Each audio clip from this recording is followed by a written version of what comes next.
நல்லதே நடக்கட்டும். எல்லாம் இறைவனுடைய அருள். யார் யாருக்கு என்ன தேவை என்பது அப்பாவுக்கு தெரியும். அதை அவர்களுக்கு கண்டிப்பாக கொடுப்பார். இங்கே தேவையானது பொறுமையும் நம்பிக்கையும் தான். பொறுமையோடு காத்திருந்தால் அவர் அருள்மழை நிச்சயம் உங்கள் மீது பொழியும். அது நாம் எதிர்பார்த்ததற்கு மேலாகவே இருக்கும். நாம் செய்யும் காரியங்களின் பலனையே நாம் திரும்ப அடைகின்றோம். நல்லதாக இருக்கட்டும், அது கெட்டதாகவும் இருக்கட்டும். நல்லதும் கெட்டதும் நம் செயல்கள் மூலமே நமக்கு விளைகின்றது. முன் செய்த பாவ புண்ணிய பலன்களை நாம் இன்று அனுபவிக்கின்றோம். கலங்கக்கூடாது. நான் இருக்கிறேன் என்று உன் மீது நம்பிக்கை வைக்க வேண்டும். என் மீதும் நீ நம்பிக்கை வைக்க வேண்டும். உன்னோடு எங்குமே எப்போதுமே நான் இருக்கிறேன் என்ற நம்பிக்கையை நீ வைக்க வேண்டும். நீ சொல்லாமலேயே உன் பிரச்சனைகளை நான் அறிவேன். எந்த ஒரு மனதில் அன்பும் அக்கறையும் நிறைந்திருக்கிறதோ அந்த மனம் பிறர் துன்பம் உணரும் தெய்வீகமாகும் என்பதை நீ உணர்ந்து கொள். நாம் செய்யும் காரியங்களின் பணையே நாம் திரும்ப அடைகின்றோம். நல்லதும் கெட்டதும் நம் செயல்கள் மூலமே நமக்கு திரும்ப கிடைக்கின்றது. நீ இன்று ஒரு நல்லது செய்தால் அது பல மடங்காக நல்லது உனக்கு கிடைக்கும். எதிர்காலத்தில் நீ இன்று ஒரு துன்பம் சிறிதளவு செய்தால் அது பல மடங்காக பல துன்பமாக உனக்கு பெருகி வரும். அதனால் இன்றே நீ நல்லது செய்ய முற்படு. முன் செய்த பாவ புண்ணிய பலன்களை நாம் இன்று அனுபவித்துக் கொண்டிருக்கிறோம். கர்மா என்ற மூலம் கலங்காதே. நான் இருக்கிறேனே உன்னோடு எங்குமே எப்போதுமே. உன் வாழ்க்கையில் நீ எங்கும் எதையும் தேடிச் செல்ல வேண்டாம். உனக்கான அனைத்தும் நிறைந்த விஷயங்களாய் நான் உன்னுடன் இருக்கின்றேன். மற்றவர்களை நம்பி வாழ்வது சுயமரியாதை இல்லை என்று நினைக்கும் போது என் குழந்தை என்னிடம் மட்டும் உரிமையாக கேட்பதை பார்த்து நான் ஆனந்தப்படுகிறேன். நீ என்னை அப்பாவாக பார்ப்பதால் தானே என் மீது முழு உரிமை வைத்திருக்கிறாய். என் குழந்தைக்கு என்ன தேவை என்பதை நான் பார்த்து பார்த்து அள்ளி அள்ளி கொடுத்து வாழ வைக்கப் போகிறேன். அப்பா, எனக்கு பிறர் உலகப் பொருட்கள் மீது எல்லாம் எனக்கு கவனம் வேண்டாம். நான் உங்களையே எண்ணி வாழ வேண்டும் என்று நினைக்கும் என் பிள்ளையை என் உயிராய் நான் தாங்குவேன். உன்னை உனக்கான நிழலில் நான் வாழ வைப்பேன். உனக்கான சாம்ராஜ்யத்தை நான் உருவாக்கி காமிக்கின்றேன். அனைத்தும் உன் வாழ்வில் வெகு விரைவில் நடக்கப் போகிறது. நீ கேட்டது உனக்கு கிடைக்கப் போகிறது. உன்னுடைய வளர்ச்சி என்பது வானத்தில் மின்னும் நட்சத்திரமாய் ஜொலிக்கப் போகிறது. உன் சிரிப்பில்தான் என்னுடைய சந்தோஷம் இருக்கின்றது. உனக்கான வானமாய் நான் உன்னிடத்திலும் உன் வாழ்க்கையிலும் நான் எங்குமே உன்னை சூழ்ந்து இருப்பேன். உன்னை உன் வாழ்வில் ஜொலிக்க வைப்பேன். நீங்கள்தான் என் உயிர். உன் அன்பில்தான் என்னுடைய நிம்மதி இருக்கின்றது. உன்னை என் உயிராய் நான் காத்து கொண்டிருக்கிறேன். இனி எல்லாமுமாக உனக்கு நான் எப்பொழுதுமே இருப்பேன். நீ எல்லா வளமும் பெற்று சீரும் சிறப்புமாக வாழப்போவதை நான் கண்குளிர பார்க்க போகிறேன். உனக்காக உன்னுடைய எல்லாம் அல்ல இறைவன் நான் இருக்கிறேன். என் துணை என்றும் எப்போதும் எங்குமே உனக்கு என்று நீ சந்தோஷமாகவே வாழ்வாய். எதுவுமே நிலையில்லாத இந்த பிரபஞ்சத்தில் உங்கள் கவலைகளும் கூட நிரந்தரமில்லை என்பதை நீங்கள் உணர்ந்து கொள்ளுங்கள். காலத்தோடு கரைந்து போகும் கவலைகளை நினைத்து விலை மதிப்பற்ற நேரத்தை நீங்கள் வீணாக்காதீர்கள். கோடி கோடியாய் கொட்டி கொடுத்தாலும் ஓடும் காலத்தை யாராலுமே நிறுத்த முடியாது. காலம் யாருக்காகவுமே காத்திருப்பதும் கிடையாது. எவ்வளவு கவலைப்பட்டாலும் கடந்த காலத்தை மாற்ற முடியாது. நடந்து முடிந்ததை நினைக்காமல் நடக்கப் போவதை நீங்கள் பாருங்கள். ஓடிக்கொண்டிருக்கும் உங்கள் வாழ்வு இன்று என்ற பொக்கிஷத்தை இப்போது உங்கள் கையில் இருக்கிறது என்பதை நினைத்து வாழ்ந்து தீர்த்து விடுங்கள். மற்றொருவரைப் போல நீ இருக்க நீ நகல் அல்ல. மற்றவரின் சக்தியை விட உன் சக்தி அதிகம் என்பதை நீ உணர்ந்து கொள். உன்னை உனக்குள்ளே தேடிப்பார். உலகமே உன் புகழ் பேசும். சக்திகளை விட்டு ஒழித்து சக்தி கொண்டு நீ முன்னே வா. வெற்றி நிச்சயம். இன்றைய மனிதர்களில் அதிகம் பேர் ஏதாவது ஒரு கவலையுடன் தான் வாழ்ந்து கொண்டிருக்கிறார்கள். சிறு தடையையும் பெரிதாக எண்ணி கவலைப்படுகிறார்கள் அநேகமானவர். இதற்கெல்லாம் காரணம் அவர்கள் மீதே அவர்களுக்கு நம்பிக்கை இல்லாததுதான். நமக்கு நண்பனும் நாமே, பகைவனும் நாமே என்று சொல்வதுண்டு. அதாவது யார் ஒருவர் தன் பலவீனங்களை முறியடித்து வெற்றி பெறுகிறாரோ அவரே தனக்குத்தானே நண்பராகிறார். யார் ஒருவர் தன் பலவீனங்களை வெற்றி பெற முடியாமல் தவிக்கிறாரோ அவர் அவருக்கே எதிரியாகிறார் என்று அர்த்தம். பெரும்பாலான நிகழ்வுகளை ஆராய்ந்து பார்த்தால் ஒவ்வொரு தடையும் ஒவ்வொருவருக்கும் வெற்றியை மறைத்து வைத்து இருக்கிறது என்பது உங்களுக்கே தெல்ல தெளிவாக புரியும். அதுபோன்றுதான் தோல்வியும். தோல்வி என்பது நம்மை மாற்றி அமைத்து கொள்ள வேண்டிய அறிவிப்பு என்று கூட சொல்லலாம். செல்வத்தை இழப்பது ஒன்றையும் இழப்பதாகாது. உடல் நலத்தை இழப்பது சிறிதளவு இழந்ததாகும். ஆனால் நம்பிக்கை இழப்பது எல்லாவற்றையுமே இழந்ததற்கு சமம் என்று சொல்வார்கள். நம்பிக்கை இழந்து நீ காணப்பட்டால் உன்னிடம் ஒன்றுமே இல்லாதது போன்று உனக்கே தோன்ற வரும். தடைகளை வெல்வது எப்படி என்று கேட்காதே. இதை எறும்புகள் நமக்கு கற்றுத்தருகின்றன. எறும்புகளை ஆராயும் உயிரியல் நிபுணர் ஒருவர் எறும்புகளை ஆராய்ந்து கொண்டிருந்தார். ஒரு எறும்பு தன் வாயில் நீளமான உணவுப் பொருட்களை சுமந்து கொண்டு சென்றது. தலைவலியே சென்று கொண்டிருந்த அந்த எறும்பு ஒரு வெடிப்பை பார்த்துவிட்டு திடீரென்று நின்று விட்டது. மேலே செல்ல முடியாமல் தவித்தது. சிறிது நேரம் கழித்து தான் சுமந்து வந்த இரையை வெடிப்பின் மேல் வைத்து அதன் மீது ஊர்ந்து சென்று வெடிப்பை கடந்து சென்றது. பின்பு அந்த இரையை கவ்விக்கொண்டு சென்று விட்டது. எறும்பின் அறிவை நீ பார்த்தாயா? எறும்பின் அறிவு வியப்பை அளிப்பதாக உள்ளது அல்லவா? துன்பம் ஏற்பட்டால் அந்த துன்பத்தையே நீ பாலமாக வைத்து முன்னேற கற்றுக்கொள். நாம் எறும்பிடமிருந்து இதை கற்றுக்கொள்ள வேண்டும். ஒரு மிக சிறிய உயிரியான எறும்பின் தன்னம்பிக்கை நமக்கு இருந்தால் கூட போதும். எந்த தடையும் வெல்ல நம்மால் முடியும். கவலையும் காணாமல் போய்விடும். எத்தனை தடைக்கற்கள் குறுக்கிட்டாலும் உள்ளத்தில் நம்பிக்கை மட்டும் இருந்து விட்டால் போதும். உங்களின் வெற்றியை யாராலுமே தடுக்க முடியாது. தன்னம்பிக்கையோடு செயல்படு. தடைகளை எல்லாம் கடந்து வெற்றியை நீ சுவைத்துக்கொள். பொறுமையை விட மேலான எந்த ஒரு தவமுமே கிடையாது. தோல்விகள் உன்னை சூழ்ந்தாலும் இருளை விளக்கும் கதிரவன் போல அதனை நீக்கி அடுத்தடுத்த வெற்றிப்படியில் நீ முதலடியை எடுத்து வை. முடியும் வரை அல்ல, உங்கள் இலக்கு எதுவென்று உனக்கு தெரியும் அல்லவா? அந்த இலக்கினை நீ அடையும் வரை வெற்றிப்படியை தொட்டு கொண்டே சென்று கொண்டேரு. உனக்கு உன் வாழ்வில் வெற்றி படி நிச்சயமாகவே கிடைக்கும். வெற்றி கிரீடம் உனக்காக மட்டுமே அங்கு இருக்கிறது என்று நம்பி, என்னை நம்பி முழு நம்பிக்கையுடன் செயல்படு. நிச்சயம் உன் வாழ்வில் வெற்றி நிலைத்து நிற்கும்.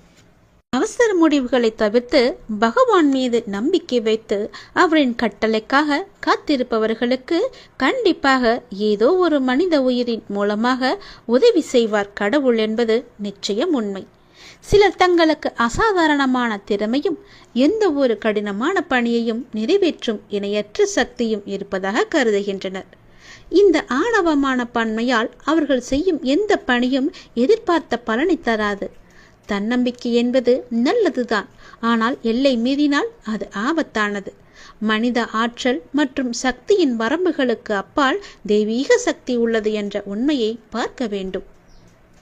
நம்மை குருடாக்கும் அகங்காரத்துடன் இணைந்த அகந்தை மனிதனின் வீழ்ச்சிக்கு பெருமையே. முதன்மை காரணம் அகந்தைதான். ஒரு குறிப்பிட்ட பிரச்சனையை எதிர்கொள்ளும் போது சிலர் அதை சமாளிக்கும் திறன் கொண்டவர்கள் என்று கருதுகின்றனர். பிரச்சனையின் தன்மையை புரிந்து கொள்ளாமல் அவசர முடிகளை எடுத்து பரிதாபமாக தோல்வியடைந்து நஷ்டத்தையே சந்திக்கின்றனர். ஆனால் நமது வாழும் கடவுளான இறைவனிடம் பிரார்த்தனை செய்வது மூலம் நமது பிரச்சனைகளுக்கு தீர்வு காண முடியும். நமது செயல்களில் வெற்றி பெற முடியும். கடவுளின் அருளையும் வெற்றியையும் அவசரத்தில் பெற முடியாது என்பதை நீங்கள் உணர வேண்டும். கடவுளிடம் இருந்து நமது பிரச்சனைகளுக்கு சரியான தீர்வு கிடைக்க நாம் நம்பிக்கையுடனும் எதிர்பார்ப்புடனும் காத்திருக்க வேண்டும். ஒரு பூ பூப்பது அல்லது ஒரு பழம் பழுக்க வைப்பது கடவுளுடைய விருப்பத்தால் மட்டுமே சாத்தியமாகும். அது கூட சிறிது நேரம் எடுக்கும். அதுபோல நமது பிரச்சனைகளை சிக்கல்களை எல்லாம் தீர்க்கும் போது கடவுளுக்கு வழிகாட்டுதலுக்காக கொஞ்சம் பொறுமையாக நாம் காத்திருக்க வேண்டும். கடவுளின் வழிகாட்டுதல் நமக்கு தேவை என்று நினைக்கும் பட்சத்தில் நாம் பொறுமையாக நம்பிக்கையுடன் காத்திருக்க வேண்டும். எதிர்பார்ப்புடன் காத்திருப்பது தவிர்க்க முடியாதது. நாம் கடவுள் மீது உறுதியான நம்பிக்கையை வைத்து ஆழ்ந்த பக்தியுடன் பிரார்த்தனை செய்தால் கடவுள் நமது சிக்கலான பிரச்சனைகளை தீர்க்க கண்டிப்பாக உதவுவார். எந்த வேலையை செய்தாலும் சரி, ஒவ்வொரு கணமும் அசைக்க முடியாத நம்பிக்கையை கடவுள் மீது நாம் கடைபிடித்தால் பக்தன் தான் விரும்பிய மனோதாரங்கள் அனைத்திலும் நிறைவு பெறுவான். எந்த விஷயத்தையுமே எளிதாக செய்ய முடியும். சீக்கிரம் உங்கள் பிரார்த்தனைகள் அனைத்தும் நடக்க எல்லாம் வல்ல இறைவன் மீது பிரார்த்தனை செய்யுங்கள். இறைவன் மீது நம்பிக்கை வைத்து பிரார்த்தனை செய்து பொறுமையாக காத்திருங்கள். உன்னுடைய உன்னுடைய வேண்டுதல்கள் நீண்ட நாள் பிரச்சனைகள் என எல்லாம் தீரும் வரைக்கும் அந்த கடவுள் மீது முழுமையான நம்பிக்கை, அசைக்க முடியாத நம்பிக்கையுடன் பொறுமையாக நாம் காத்திருக்க வேண்டும். எப்போதும் அசையாத நம்பிக்கையுடன் நாம் இருக்க வேண்டும். நாம் சொல்லிவிட்டோம், நமக்கு செய்ய கடவுள் இருக்கிறார் என்ற நம்பிக்கையோடு அவர் மீது முழுமையான பக்தி கொண்டு நாம் காத்திருக்க வேண்டும். உன்னுடைய வாழ்க்கையில் நீ எப்படி எதிர்காலத்தில் முன்னேறப் போகிறோம் என்ற கவலையோடு, மனதில் குழப்பத்தோடு எப்போதுமே இருந்து கொண்டிருக்கிறாய். அது உனக்கு தேவையே இல்லாத விஷயம். நீ கவலையே படாதே. விரைவில் உனக்கான மாறுதல்கள் எல்லாம் ஏற்பட போகிறது. அந்த மாறுதல்கள் எப்படி இருக்கும் என்று நீ பயப்படாதே. அது நன்றாகவே இருக்கும். உன் எதிர்கால வாழ்க்கைக்கு ஏற்ற மாறுதல்களாக இருக்கும். நல்ல மாறுதல்களாக இருக்கும். அந்த மாறுதல்கள் ஏற்பட போகிறது. விரைவாகவே உன் வாழ்வில் அனைத்து மங்களங்களுமே உண்டாகப் போகிறது. உன் முன் ஜென்ம தொடர்பு ஒன்று உன்னை தேடி வரப்போகிறது. எப்போதோ உள்ள தொடர்பு உன்னை தேடி வந்து கொண்டே இருக்கிறது. உனக்கும் அதற்கும் முன் ஜென்ம தொடர்பு ஒன்று எப்பொழுதும் இருந்து கொண்டே இருக்கிறது. அது உன்னை தேடி வந்து கொண்டிருக்கிறது. நீ நினைத்தது நடக்கவில்லையா? நான் தான் காரணம். உனக்கு எது நல்லதோ அதை மட்டும்தான் நான் நடத்துவேன். நீ கோபத்தில் புலம்பினாலும் அதற்கெல்லாம் நான் கவலைப்பட மாட்டேன். கோபத்தில் நீ என்னை திட்டினால் கூட நான் அதை பெரிதாக எடுத்துக்கொள்ள மாட்டேன். உன்னை திட்டும் உரிமை எனக்கு இருக்கும்போது நீ என்னை திட்டும் உரிமை உனக்கு கிடைக்காதா? நிச்சயம் உண்டு. உனக்கென்று படைக்கப்பட்ட ஒன்று உன்னை வந்து சேரும் நாள் வெகு தொலைவில் இல்லை. நீ தவமாய் வேண்டி நின்ற உன் வேண்டுதல் நிறைவேறப் போகிறது. நீ சிந்திய கண்ணீர் இனி ஆனந்த கண்ணீராக மாறும். உன் பொறுமையும் நம்பிக்கையும் இனி வீண் போகாது. செல்வமே, நீ மகிழ்ச்சியுடன் வாழப்போகிறாய். உனக்கானது உன்னிடத்தில் வந்து சேரும் நேரத்தை நீ நெருங்கிவிட்டாய். குருவை துதிப்பதற்கு மிஞ்சிய செயல் வேறொன்றுமே கிடையாது. குருவே மும்மூர்த்திகளின் அவதாரம். குருவின் மீது திட நம்பிக்கை இருந்தால் உனக்கு நல்லது மட்டுமே நடக்கும். ஒருவன் முழு மனதுடன் நம்பிக்கையுடன் என்னை நாடி என்னிடமே வந்தால் அவன் உடல் ஆன்மா இரண்டை பற்றியும் எந்தவித கவலையும் கொள்ள வேண்டியிருக்காது. நான் உன்னுடன் எப்பொழுதுமே இருப்பேன். உனக்குள்ளே இருப்பேன். உனக்கு புறத்தும் இருப்பேன். நீ எப்படி இருந்தாலும் என்ன செய்தாலும் அவ்வாறு நான் உனக்கு துணையாகவே இருப்பேன். தேவர்களும் பிறப்பெடுக்க விரும்பும் மானிட பிறப்பில் செய்வதற்கு எத்தனையோ இருக்கின்றது. இது தெரியாமல் மாயையில் திளைத்து பொறாமை, கோபம், துவேஷம், உதாசீனப்படுத்துதல் போன்ற செயல்களில் நாம் உழன்று கொண்டிருக்கிறோம். புனரபி ஜனனம் புனரபி மரணம் என்பது போல இந்த உலோகத்தில் பிறப்பதும் இறப்பதுமான சுழற்சி நடந்து கொண்டுதான் இருக்கும். எதற்காக இந்த மனித ஜென்மம் எடுத்திருக்கிறோம் என்று கேட்கிறார் ஒருவர். பல வகைகளில் வழி தவறி ஓடும் மனதை அவர் மீது வைத்து கவலை இல்லாமல் இருக்கும்படி கோருகிறார். வழி தவறிய மனதை அப்பாவிற்கு அர்ப்பணம் செய்ய வேண்டும் என்றால் முதலில் நம் மனதை நாமே கட்டுப்படுத்தி அதற்கு பிறகு பகவானுக்கு நாம் அர்ப்பணம் செய்ய வேண்டும். அவ்வாறாக நம்முடைய மனதை கட்டுப்படுத்த வேண்டுமென்றால் அது பூரண விசுவாசத்துடன் செய்யப்படும் பூஜை, பஜனை, பாராயணம், பலவிதமான வேள்வி பூஜைகள் என பலவாறு இருக்கிறது. அவற்றால் மட்டுமே முடியும். கலியுகத்தில் நாமஸ்மரணை மட்டும் போதும் என்கிறார் நம்முடைய கடவுள். கண்மூடித்தனமாக இல்லாமல் எனது பக்தர்களாக இருங்கள் என்பதை நினைவு கூறுகிறார். கவனத்தோடு மனதை ஒருமுகப்படுத்தி கொண்டு என்னுடைய நாமத்தை நீங்கள் ஸ்மரணம் செய்து கொண்டே வாருங்கள். உங்களுடைய வாழ்வில் எல்லாமே நல்லதாகவே அமையும். கடல் அலை போல 1000 துன்பங்கள் எனக்கு வந்தாலும் நான் விரும்பும் இறைவன் என்னை கச்சியம் கரை சேர்ப்பார் என்ற நம்பிக்கை உனக்கு முழுமையாக இருக்கிறது. அதனால் எந்த கவலை, எந்த துன்பம் வந்தாலும் உன்னை ஒன்றும் செய்துவிட முடியாது. நானே பார்த்து கொள்கிறேன். எல்லா பொறுப்பும் என்னுடையது. அப்பா இறைவன் நான் இருக்கும்போது உனக்கு ஏன் இந்த வீணான கவலை? எல்லாவற்றையுமே இறைவனிடம் செலுத்து. எல்லாம் நல்லதாகவே நடக்கும். முன்னேற்றமே இல்லாமல் இருக்கிறதே என்ற மனோபாவத்தை நீ விட்டொழி. மெதுவாக முன்னேறுவது எவ்வளவோ மேல் என்ற நிலையில் பயணத்தை தொடரு. ஆளை கொள்ளும் கவலைகளை புறம் தள்ளி ஆளுமையை தரும் தன்னம்பிக்கையை ஆடையாக அணி. எளிதானதை நோக்கி செல்லாதே, சரியானதை நோக்கி செல். வாழ்க்கை ஒரு அற்புத பரிசு. அதை நீ மகிழ்வாக வாழ முயற்சி செய்யுங்கள். என்னுடைய துணையோடு. உங்களை தவிர வேறு எதிலும் நம்பிக்கை கொள்ளும் என் மனதை மாற்றுங்கள் என்று என்னிடம் நீ சொன்னி அழுதாய் அல்லவா?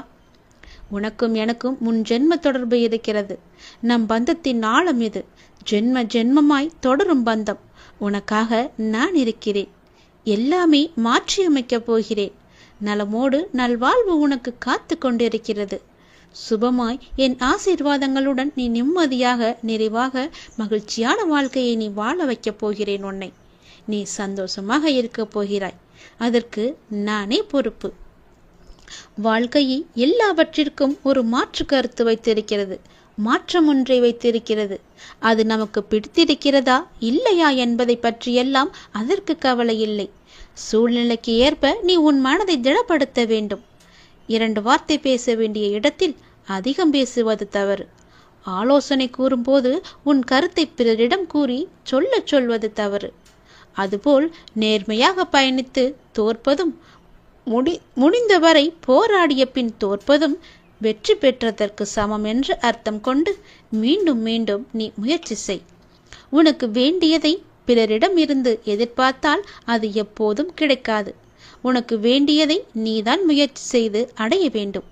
வெற்றியா தோல்வியா என்பதல்ல வாதம்.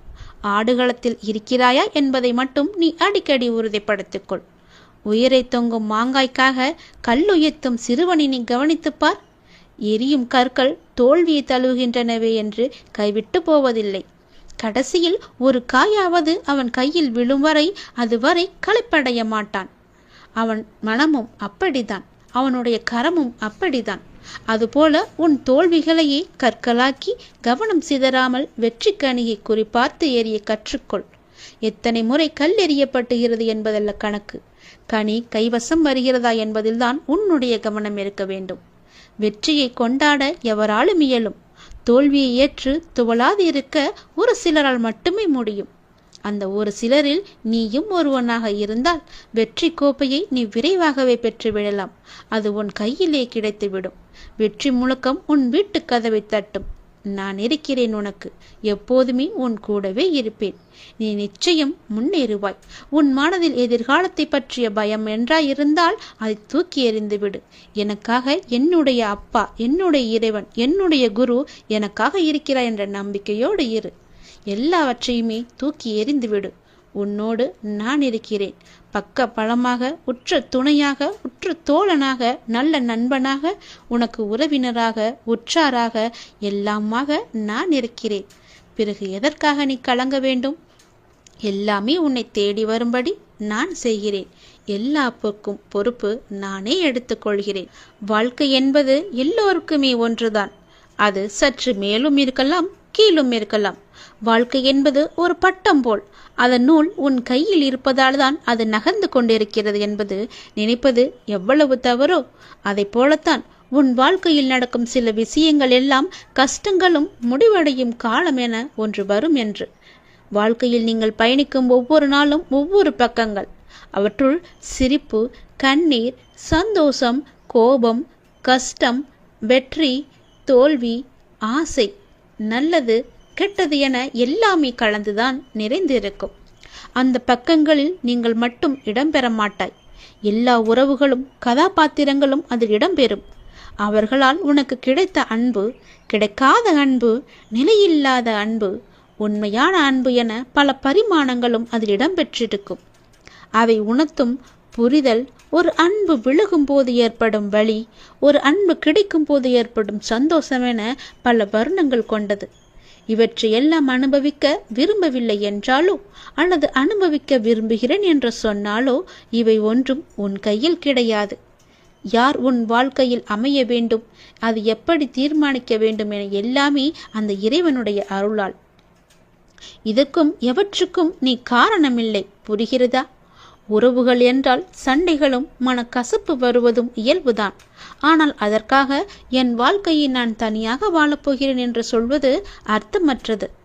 முதலில் நீ கூறியபடி உன் வாழ்க்கையில் என்ன நடந்தாலும் அதற்கு என் சம்மதம் வேண்டும். அதனால் தனித்து வாழப் போகிறேன் என்று புலம்பாதி. கைகளை சேர்த்து வைத்து அடித்தால்தான் கைத்தட்டலின் ஓசை கேட்கும். தனியாக அடித்துப்பார், ஒன்றுமே உன்னால் செய்ய முடியாது. அதனால் நீ தனித்து செயல்படு. ஆனால் தனித்து வாழ்வதற்கு நீ யோசிக்காதே. நீ என் பரிபூர்ண அருள் பெற்ற குழந்தை. நீ நன்றாக வாழ வேண்டும் என்பதே என்னுடைய ஆசை. என்னுடைய ஆசை உனக்கு நிச்சயம் நிறைய ஆசையாக போகாது. உன் வாழ்வு ஜொலிக்கப் போகிறது. ஒருவர் பொருளறிந்து கூறினாலும் பொருளறியாமல் கூறினாலும் எந்த வார்த்தை எதை சுட்டுகிறதோ அது நடந்தே தீரும் என்பதை உணர்ந்து வார்த்தைகளை நீ பேசு. தீ சுடுவது போலவும் மலர்கள் நறுமணத்தை தருவது போலவும் வார்த்தைகள் என்பது சுடும், மனம் வீசும். இகழும் வார்த்தைகள் தன்னம்பிக்கையை கெடுக்கலாம். இடமற்ற வார்த்தைகள் விரிசலை ஏற்படுத்தலாம். கவனமற்ற வார்த்தைகள் காயத்தை கூட ஏற்படுத்தலாம். கசப்பான வார்த்தைகள் விஷத்தை கூட பாய்ச்சலாம். கடுமையான வார்த்தைகள் மனமுடைய செய்யலாம். காரமான வார்த்தைகள் பகை வளரச் செய்யலாம். கூறிய வார்த்தைகள் நெஞ்சை பிளக்கச் செய்யலாம். கேலியான வார்த்தைகள் தற்கொலையை கூட தூண்டலாம். சுடுகின்ற வார்த்தைகள் எரிச்சலை ஏற்படுத்தலாம். புறங்கூறும் வார்த்தைகள் மன அழுத்தத்தை கொடுக்கலாம். வன்மையான வார்த்தைகள் கோபத்தை விதைக்கலாம். வஞ்சனை வார்த்தைகள் வாழ்வையே கெடுக்கலாம். வார்த்தைகள் ஆள் மனதின் விதைகள். எண்ணங்களோ மொட்டுக்கள், செயல்கள் கனிகள். சுடு சொல்லால் சுருங்கி போகும் முகம், கடுஞ்சொல்லால் கருகி போகும் இதயம். இப்படி நிறையவே சொல்லிக் கொண்டே போகலாம். அதனால் எது செய்தாலும் எது சொன்னாலும் எப்பொழுதுமே சிவசிவ என்ற மந்திரத்தை சொல்லிவிட்டு சிவசிவ என்ற நாமத்தை உன் மனதில் பதிய வைத்து கொண்டு நல்லது மட்டுமே பேசு, நல்லதை மட்டுமே செய். யாருக்கும் எந்த கெடுதலும் வராது. உனக்கும் எந்த கெடுதலும் நேர உன் அப்பா நான் அனுமதிக்க மாட்டேன். எல்லாமே உனக்காக மட்டுமே நான் செய்து கொண்டிருக்கிறேன். எல்லாம் உன் நன்மைக்காக மட்டுமே நடந்து கொண்டிருக்கிறது.